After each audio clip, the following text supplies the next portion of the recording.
ಅವಶ್ಯಕತೆಯನ್ನು ಜನರಲ್ಲಿ ಅರಿವು ಮೂಡಿಸುವಗೋಸ್ಕರ ಈ ಒಂದು ಮಾರ್ಚ್ 20ನೇ ತಾರೀಕಿಗೆ ಇಂಟರ್ನ್ಯಾಷನಲ್ ಸ್ಕೈವರ್ ಡೇ ಇದೆ. ಅದರ ನಂತರ ಮಾರ್ಚ್ 21ನೇ ತಾರೀಕಿಗೆ ನಮ್ಮ ಫಾರೆಸ್ಟ್ ಡೇ ಇದೆ.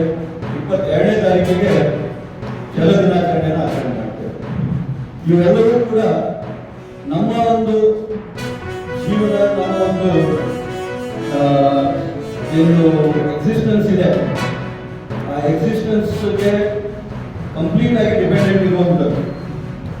ಅವ್ರು ಹೇಳಿದ್ರು ಗುಬ್ಬಚ್ಚಿ ಪೇ ಇದೆ, ಅದರ ಬಗ್ಗೆ ಅವರು ಪ್ರಾರ್ಥನೆ ಮಾಡಿದ್ದಾರೆ. ನಿನ್ನೆ ಕಪ್ಪೆಗಳ ದಿನಾಚರಣೆ ನೀವು ಪತ್ರಿಕೆಯಲ್ಲಿ ಏನು ಓದಿರ್ತೀರಿ ಅಂತಂದ್ರೆ ಅಲ್ಲಿ ಮಳೆ ಆಗಲಿಲ್ಲ, ಅದಕ್ಕೆ ಕಪ್ಪೆಗಳ ಮದುವೆ ಮಾಡ್ತಿದ್ರು ಅನ್ನೋದನ್ನು ಓದಿರ್ತೀರಿ. ಕಪ್ಪೆ ದಿನಾಚರಣೆ ಬಗ್ಗೆ ಬಂದಿರುವಂಥದ್ದನ್ನು ನೀವು ಓದೋದಿಲ್ಲ. ಕಪ್ಪೆ ದಿನಾಚರಣೆ ಆಯ್ತು ಅಂತ ಹೇಳಿದ್ರು. ಕಪ್ಪೆಗೂ ಕೂಡ ಪ್ರಾಮುಖ್ಯತೆ ಇದೆ, ಗುಬ್ಬಚ್ಚಿಗೂ ಕೂಡ ಪ್ರಾಮುಖ್ಯತೆ ಇದೆ. ನೀವು ವಿಚಿತ್ರ ಅನಿಸ್ಬಹುದು ಗುಬ್ಬಚ್ಚಿ ದಿನಾಚರಣೆ ಯಾಕೆ ಆಚರಣೆ ಮಾಡ್ತಾ ಇದ್ದಾರೆ ಅಂತ ಅನ್ನುವಂಥ ಒಂದು ಮಾತನ್ನು ಹೇಳಿದ್ರು. ಈಗಿನ ಜನರೇಷನ್ ನಿಮಗೆಲ್ಲ ಗುಬ್ಬಚ್ಚಿ ಅಷ್ಟು ನಿಮಗೆ ನೋಡಲಿಕ್ಕೆ ಸಿಗಲಿಲ್ಲ. ನಾವು ನಿಮ್ಮ ವಯಸ್ಸಿನಲ್ಲಿರುವಾಗ ಅಥವಾ ನಿಮಗಿಂತ ಚಿಕ್ಕ ವಯಸ್ಸಿನಲ್ಲಿರುವಾಗ ಈ ರೀತಿ ಒಂದು ಕಾರ್ಯಕ್ರಮ ನಡೀತಾ ಇದ್ದರೂ ಕೂಡ ಆ ಕಾರ್ಯಕ್ರಮದ ಕಡೆಗೆ ನಮ್ಮ ಗಮನ ಇರ್ತಿರಲಿಲ್ಲ.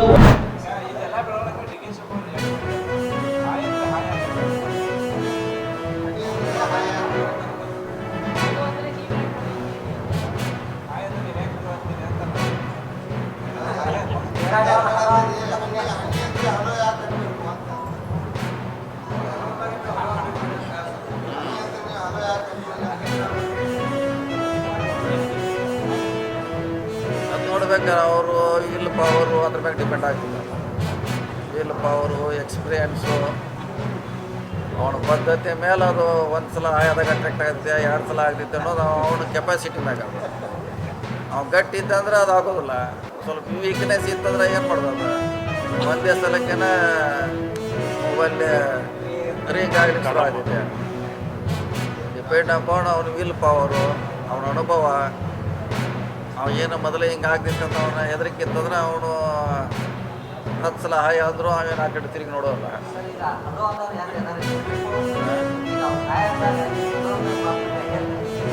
ಸುಮಾರು ಜನ ಇರ್ತಾರೆ ಪಾಪ, ಅವ್ರೇನು ಹಾಯ್ ಅನ್ನೋದೇ ಹಾಯ್ ಅಂತಾವ. ಏನು ಅವ್ರು ಯಾವ ದೃಷ್ಟಿ ಹಾಯ್ ಅನ್ನೋದು ಅವ್ರಿಗೆ ಗೊತ್ತಿರಂಗಿಲ್ಲ. ಅದು ಹಾಯ್ ಏನಂತೆ ನಮಸ್ಕಾರ ಅಂತೀವಿ. ಹಂಗೆ